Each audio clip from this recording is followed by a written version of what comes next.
Hey everyone, it's Izzy. Hope you're having a great day and night whenever you're watching this. So the time has come to film one of my favorite videos. I haven't done it in a very long time since I just got back to YouTube, and that is my top 13 albums of the year. So I always get this question and they say, Izzy, why is it always 13 albums? Is it because of Taylor Swift? 1, yes. 2, it's because there are 12 months in the year, and then you have your overall one album that you just love. So that's why it is 13. So the way we're gonna do it is we're gonna go from least to greatest. So we're gonna start with 13 and then we're gonna finish at number 1. So let's get started. Without further ado, here are my top 13 albums of 2019. Number 13 on the list is Tove with her 4th album, Sunshine Kittie. I liked this album. I was surprised by it. I'm always surprised by Tove's album.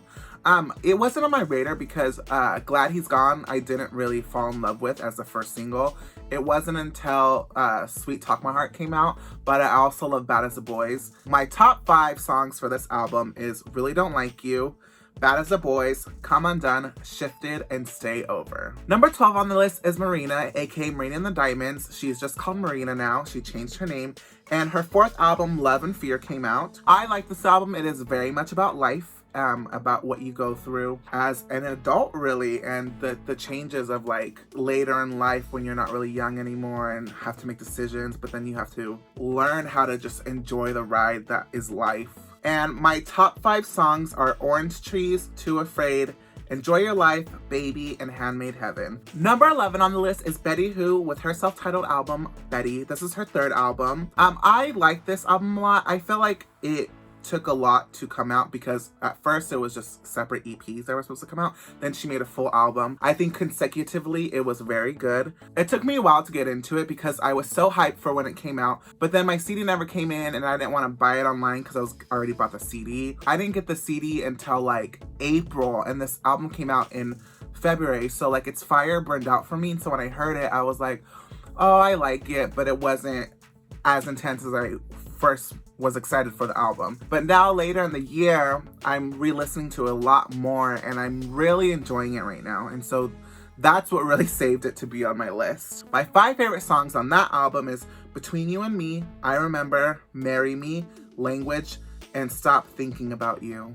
Number 10 on the list is Jonas Brothers with their 4th album, Happiness Begins. Is it their 4th or is it their 5th? I think this is their 5th album, right? Is it their 5th or 4th? I'll say it's their 5th. Correct me if I'm wrong. I was surprised that I really like this album. I think it is their best album they have come out with so far. It's very dreamy. It's very like love and slow motion movie moments and romantic. And then you have your summer party moments and just all feel good music and just intense love and passion really that comes with love.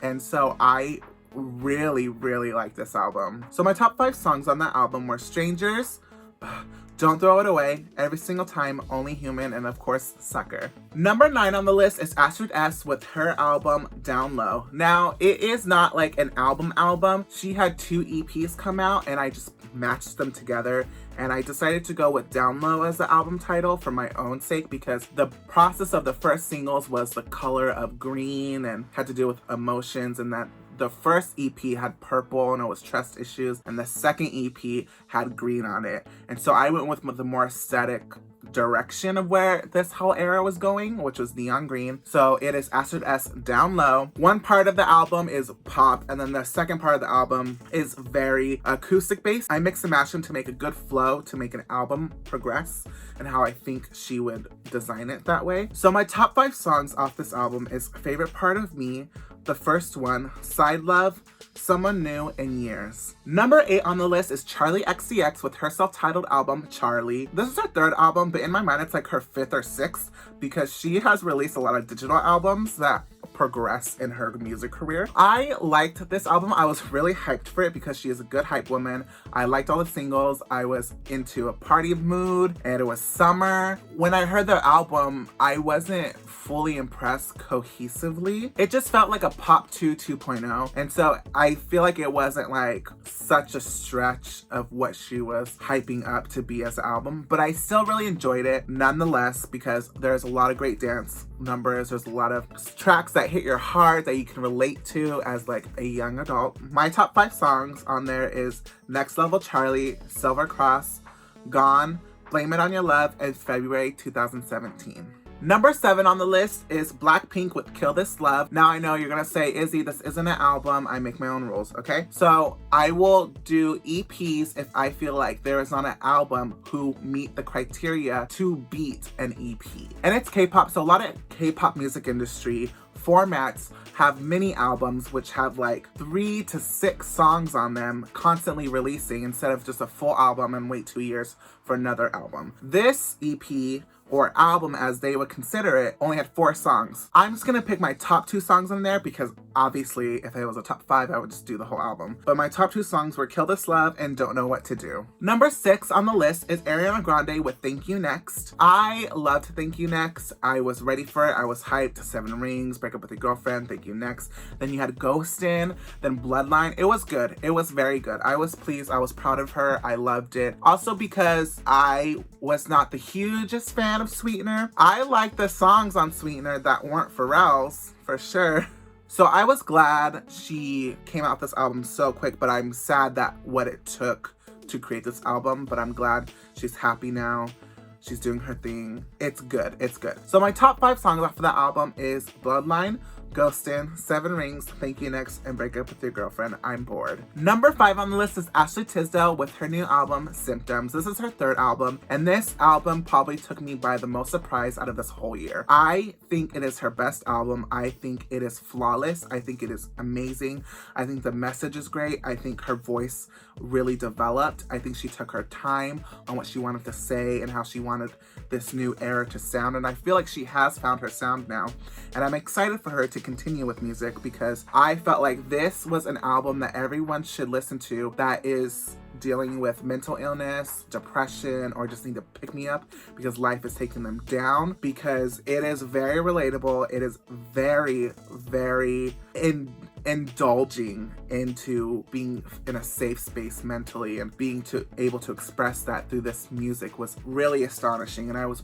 like blown away. Like literally so good. My top 5 songs on this album is Symptoms, Feeling So Good, Insomnia, Looking Glass, and Voices in My Head. Number 4 on the list is Camila Cabello with her 2nd album, Romance. Y'all know I love Camila Cabello. She was on my number 1 stan when she was in 5H, and I felt like she took a long time for this album to come out. I was ready, and I felt like I was waiting and waiting and waiting, and it was finally here, and it was worth it. I really enjoyed it. I think it's a great album. I feel the love, I feel the passion, so definitely the theme stuck to what the album sounded like. My top 5 songs on this album are Used to This, First Man, Shameless, Dream of You, and Feel It Twice. Number 3 on the list is Cassidy Pope with her 2nd album, Stages. I was waiting for this album for so long. So long. And let me tell you, it was worth the wait. When I heard this album, my heart got pierced by all the feels I got. It took me back to high school. It took me back to college. It took me back to being in love. And I cried. I daydreamed. I was just indulging in the nostalgia that this album gave me. I was so into it. I think it's better than her first album to me. It's definitely a good growth. I think she did a good job. I'm excited for her future with this because it's also on a different label. She just keeps striving in the music industry. She keeps fighting, and it's doing good.